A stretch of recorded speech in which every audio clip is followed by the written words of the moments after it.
కానీ తను చైత్ర కాదు, తను ఒక మోసగత్తె.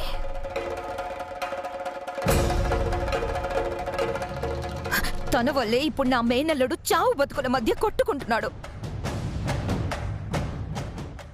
నేనలా చూస్తూ ఊరుకోను ఆనంద్. ఇది ఇక్కడే ఉంటే విరాజ్కి ఏమవుతుందో ఏమో. హంస, అసలే బాధలో ఉన్నావు, ఇంకా బాధ పెట్టాలని చూడకు. వదినా, తను ఇక్కడే ఉంటే మనం జీవితాంతం బాధపడాలి. పెన్ని, దయచేసి అలా అనొద్దు. వద్దు తల్లి, వద్దు. నువ్వు వరసలు కలపొద్దు. నువ్వు ఎవరివో ఏంటో. చైత్ర అని మా ఇంట్లో దాపురించిన దగ్గర నుంచి మాకన్నీ అపశకునాలే.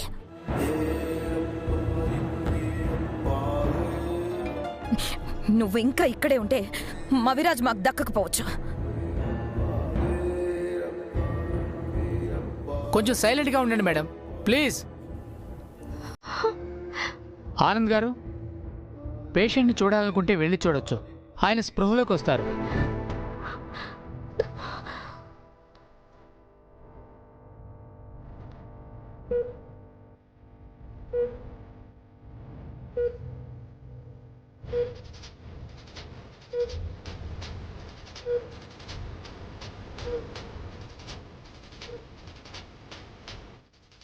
ఆగో.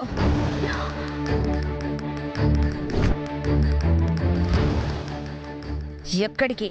పిన్ని, నేను లోపలికి వెళ్ళి చూస్తాను. నువ్వు వెళ్లాల్సింది లోపలికి కాదు, బయటికి.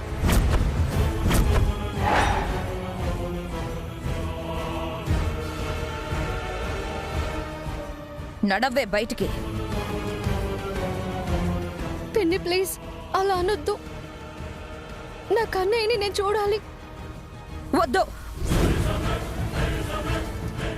నీ చూపు కూడా విరాజ్ మీద పడకూడదు. ప్లీజ్ పిన్ని, కావాలంటే మీ కాళ్ళు పట్టుకుంటాను. నువ్వు కాళ్ళు పట్టుకున్నా కన్నీళ్లు పెట్టుకున్నా ఇక్కడ కరిగేవారెవ్వరూ లేరు. పిన్ని, ఇలాంటి శని దరిద్రపు గొట్టోళ్ళు ఎక్కువసేపు మన మధ్య ఉండకూడదు.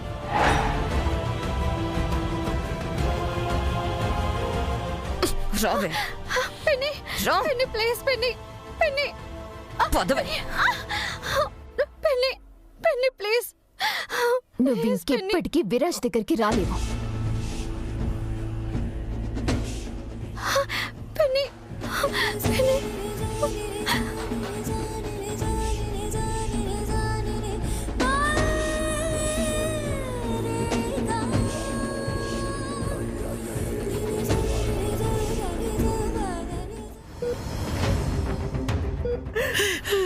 ఎలా ఉండేవాడు, ఎలా అయిపోయాడు. ఇందాకే కదా చెప్పి వెళ్ళాడు, ఇప్పుడు చూడు ఇలా అయిపోయాడు. చిన్నోడా, ఏమైందిరా?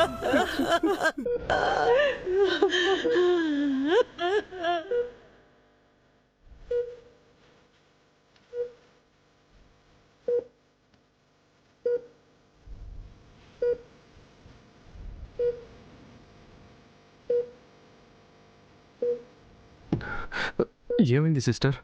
పల్స్ రేట్ తగ్గిపోతుంది సార్. అమ్మా, బీపీ టెంపరేచర్ కూడా తగ్గిపోతున్నాయి. బీపీ కంట్రోల్లో లేదు సార్.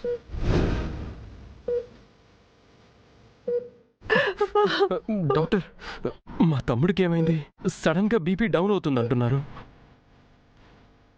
డాక్టర్ గారు, మా వాడిని ఎలాగైనా బతికించండి, మీకు దండం పెడతాను. కంగారు పడకండి అమ్మా, మేము చూసుకుంటాం కదా. ముందు మీరు బయటికి వెళ్ళండి, పేషెంట్ని డిస్టర్బ్ చేయకండి. అదిగా డాక్టర్, నా తమ్ముడు. సిస్టర్, వీళ్ళని బయటకు పంపించు. డాక్టర్.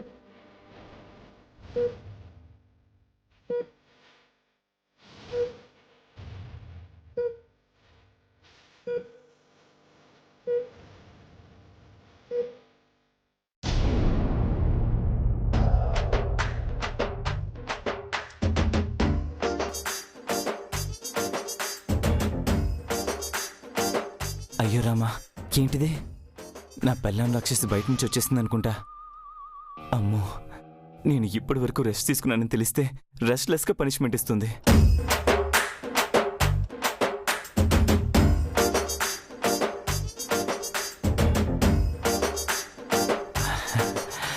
ఈ కత్తితో ఉల్లిపాయలు టమాటాలు కోసి కలరింగ్ ఇద్దాం. అమ్మని తాత ఆ, వాడెవడో దొంగనుకుంటా.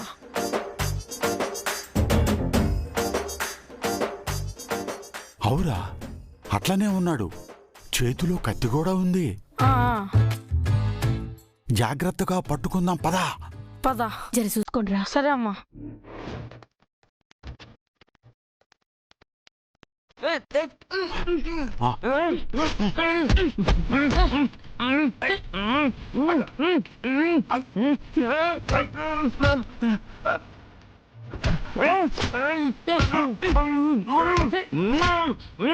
దొంగతనం వస్తాడా?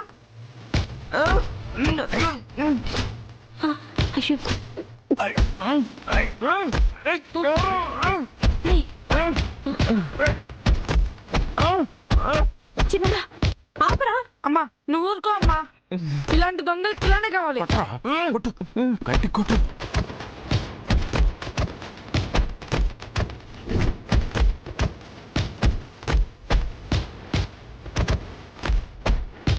అమ్మా ఇంట్లోకి దొంగొచ్చండమ్మా.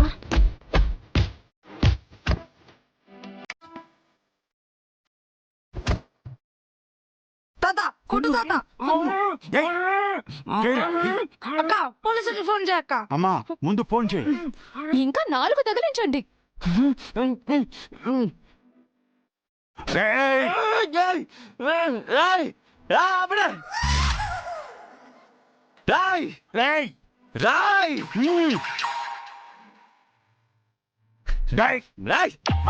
నేను దొంగని కాదు. గజ దొంగవా?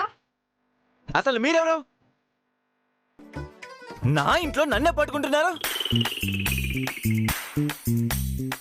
నీళ్ళేంటి అబద్ధం చెప్తున్నావా? అక్క వీడు గజ దొంగ కూడా కాదు, పెద్ద ఖతర్నాక్ దొంగ. రే పిల్ల దొంగ మహే, ఏంటి నన్ను దొంగ అంటుంటే చూస్తున్నావు నువ్వు? చెప్పు, వీళ్ళకి నేనేమో చెప్పు.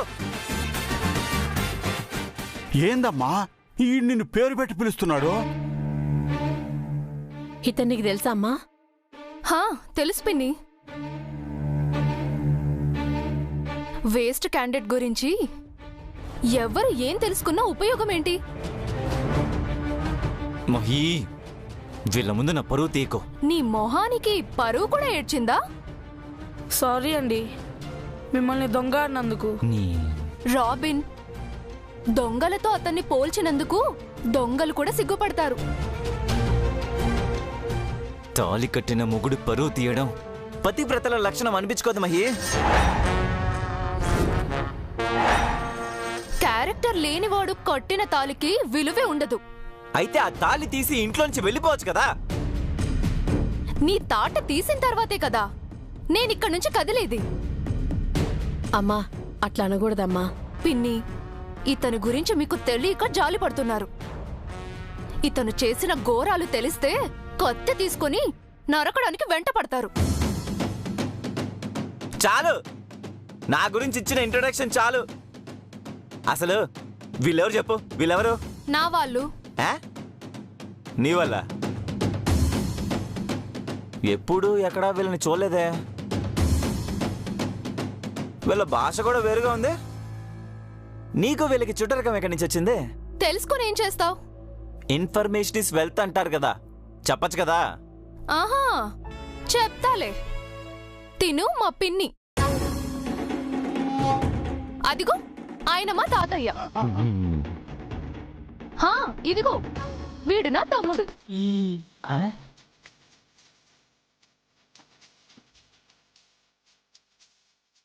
పిన్ని, అసలు ఇతని గురించి పరిచయం చేయాల్సినంత సీన్ ఇతనికి లేదు. ఇతను కనిపించగానే పలకరించాల్సిన అవసరం కూడా లేదు. ఈ ఇంట్లో వస్తువులా ఒక మూలనుంటాడంతే. ఏం ఉపయోగపడ్డు. ఉపయోగపడని వాడిని వదిలించుకోవచ్చు కదా. మా వాళ్ళని చూసుకునే దాన్ని బట్టి నిన్ను వదిలించుకోవాలా లేక నీ తిక్క కుదిరించాలా అనేది నేను డిసైడ్ చేస్తాను. అంటే వీళ్ళకు కూడా నేను సేవ్ చేయాలా? అంతే కదా, అలాగే అనుకో. మా వాళ్ళ సేవల్లో తేడా వస్తే వాళ్ళకింకా ఏదైనా జరిగినా ఆ, ఒక్కొక్కరికి ఈగ కూడా వాళ్ళనివ్వను కదా. చూస్తాను కదా. అవును, నా సైకో అత్త ఇది కనపడ్డం లేదు. ఇక్కడ బాధలు భరించలేక. ఏంటి? అదే మహి, ఇక్కడ బాధ్యతలు ఎక్కువయ్యాయని రెస్ట్ తీసుకోవడానికి పుట్టింటికి వెళ్ళింది. ఆహా, సర్లే.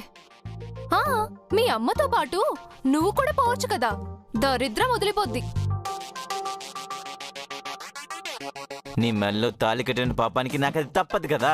ఆహా, సర్లే. అయితే ఇక నుంచి మీ అమ్మ డోస్ కూడా నీకే కలిపి డబుల్ డోస్ ఇస్తా. షాక్ అయింది చాలు, వెళ్ళి బ్యాలెన్స్ పనులు చూడు. నాలాంటి కర్మ ఏమొకడికి రాకూడదురా బాబా. పొగోడికి కూడా మహిళలాంటి పిల్లలు రాకూడదు. ఏంటి? ఏం లేదులే.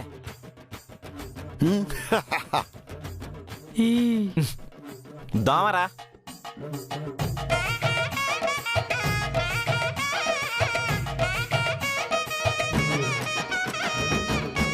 పిన్ని, తాతయ్య, నేను చెప్పిన మా ఇంటి విషపురుగులు నా మొగుడు, మా అత్త. వీళ్ళ గురించి మీరేం పట్టించుకోకండి. అది కాదు బిడ్డ, గిట్లాంటి వాళ్ళతోటి ఎట్లా ఉంటున్నావు నువ్వు? నా తలరాత పిన్ని, ఇదంతా వదిలేయండి. కానీ అంత మగాణ్ణి కూడా నీ గుప్పిట్లో బలే పెట్టుకున్నావమ్మా. బాగా ఆడిస్తున్నావు. అలా లేకుంటే వీళ్ళ సంగతి మీకు తెలీదు తాతయ్య. చెప్పా కదా తాత, అక్క శివంగి లెక్క. అమ్మ మహి, విరాజ్ బాబు నీకు తిరిగి ఫోన్ చేసిండమ్మా? లేదు పిన్ని. కొంచెం వాళ్ళ ఇంటికి వెళ్ళిండ్రో లేదో ఎవరినైనా అడిగి తెలుసుకోమ్మా. అలాగే పిన్ని, ఆనంద్ గారికి ఫోన్ చేస్తాను.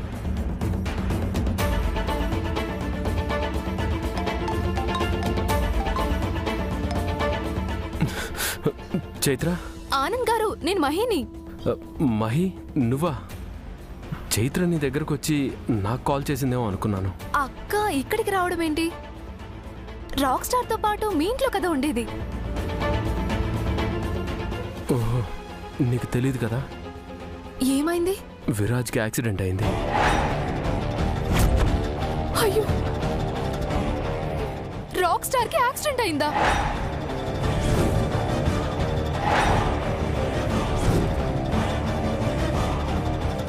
ఎప్పుడు? చైత్ర తన ఫ్రెండ్ దగ్గరికి వెళ్ళి తిరిగి రాలేదని తనని తీసుకురావడానికి విరాజ్ వెళ్ళాడు. అక్కడ యాక్సిడెంట్ అయిందంట. ఏమైందమ్మా?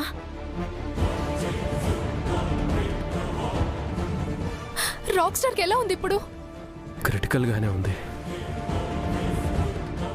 అయ్యో, ఏంటి ఆనంద్ గారు? మా అక్క ఎలా ఉంది? తను బాగానే ఉంది. ఆగండి, నేను వెంటనే వస్తున్నాను. మహి, నువ్విక్కడికి రావటం కంటే ఇప్పుడు చైత్రకి సపోర్ట్గా ఉండాలి. అక్క అక్కడే ఉంది కదా, నేనొస్తే తనకు కొంచెం ధైర్యంగా ఉంటుంది.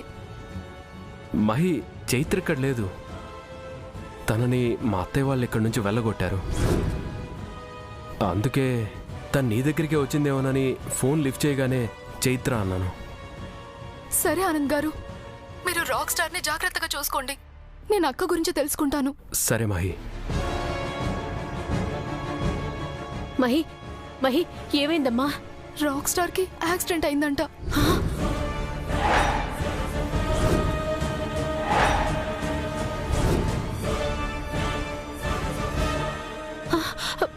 విరాజ్ బాబుతోటి మా బిడ్డ కూడా ఉంది కదా. అక్కకేం కాలేదు. పాపం, రాక్ స్టార్ కి ఎలా ఉంది? సీరియస్ గానే ఉందంట. మమ్మల్ని గిట్ల కాపాడి గా బాబుకి ఇట్లా ఊడేంది. విరాజ్ బాబుకి ఏం కాకూడదు. ఆ పోచమ్మ తల్లి బాబును తప్పకుండా కాపాడుతుంది. ఫోన్ చేసినైనా అక్కీడకు వచ్చిందని అడుగుతున్నాడు ఏంటక్క? అక్క హాస్పిటల్ దగ్గర లేదంట. అక్కడ లేకపోతే ఏడికి పోయినట్టు మహి? బాబంత కష్టంలో ఉంటే తను తోడు లేకుండా ఉంటే ఎట్లమ్మా? మా అక్క ఎక్కడికి వెళ్ళిందో నాకు తెలుసు. నేను అక్కడికే వెళ్తాను. అమ్మ మహి, నాకు కూడా కొంచెం కంగారుగా ఉంది. నేను నీతో పాటు వస్తా. వద్దు పిన్ని, మీరు బయటికి రావడం ప్రమాదం. నేనే వెళ్ళొస్తాను. నేను వెళ్ళొస్తాను పిన్ని.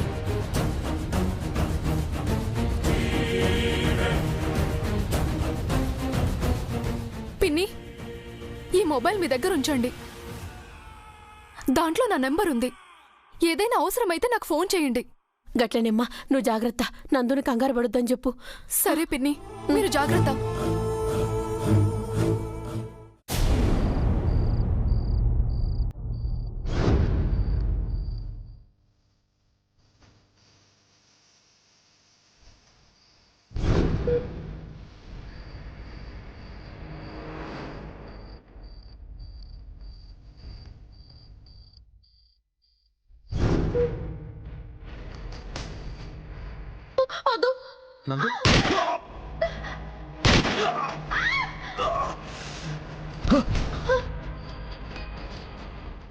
విరాజ్ గ్రూప్ బ్లడ్ బయట బ్లడ్ బ్యాంకుల్లో అవైలబుల్లో లేదు.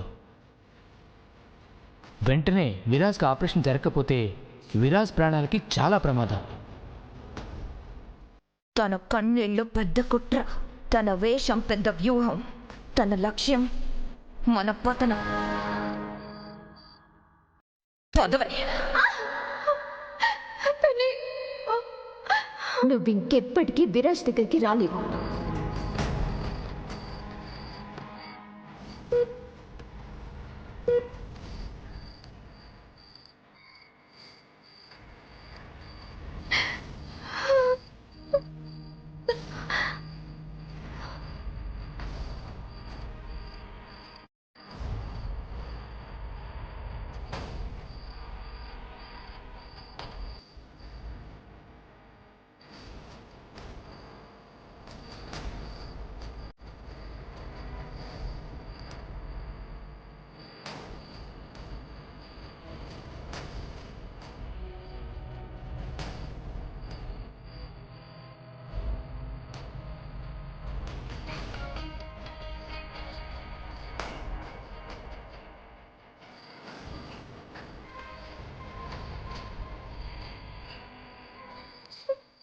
అమ్మా, జగజ్జనని, మోక్ష ప్రదాయిని, నేనంటే గిట్టని వాళ్ళు నెట్టేశారని నేను నీ చెంతకి రాలేదమ్మా. నువ్వే దిక్కని మొర పెట్టుకుని నా గుండెల్లో బాధని చెప్పుకుందామని వచ్చాను.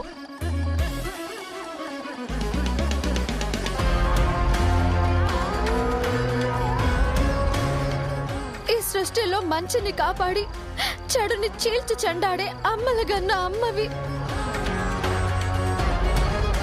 మంచిని కాపాడే నువ్వు మంచి మనిషి అయిన విరాజ్ని ఎందుకు పరీక్షిస్తున్నావు తల్లి?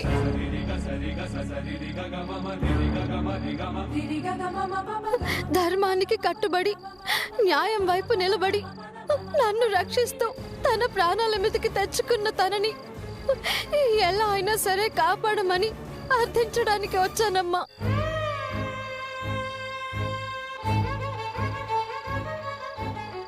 శక్తి స్వరూపిణివి, అభీష్ట వరసిద్ధి ప్రదాయినివి. తనను రక్షించి ఒకే ఒక్క వరాన్ని కటాక్షించు తల్లి.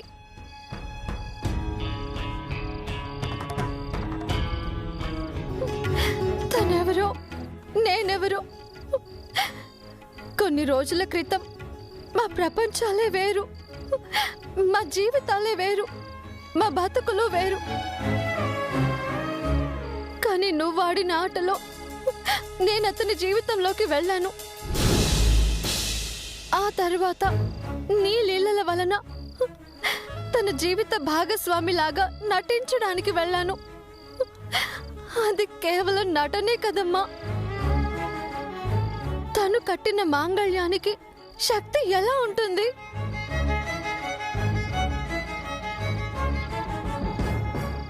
నేను కట్టుకున్న తాళి తెగిపోతే తనకి ప్రాణగండం ఎలా వస్తుంది? ఏ సంబంధం లేని మా మధ్య బంధం ఎలా ఉంటుందమ్మా?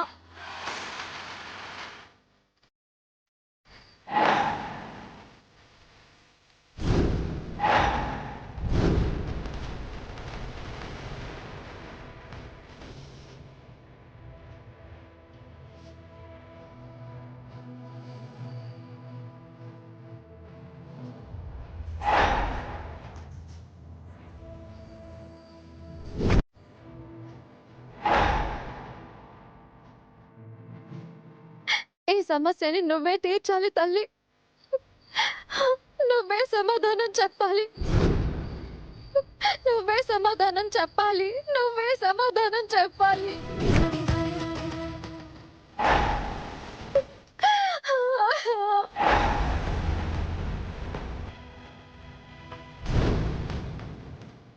ఏం సమాధానం చెప్పాలి?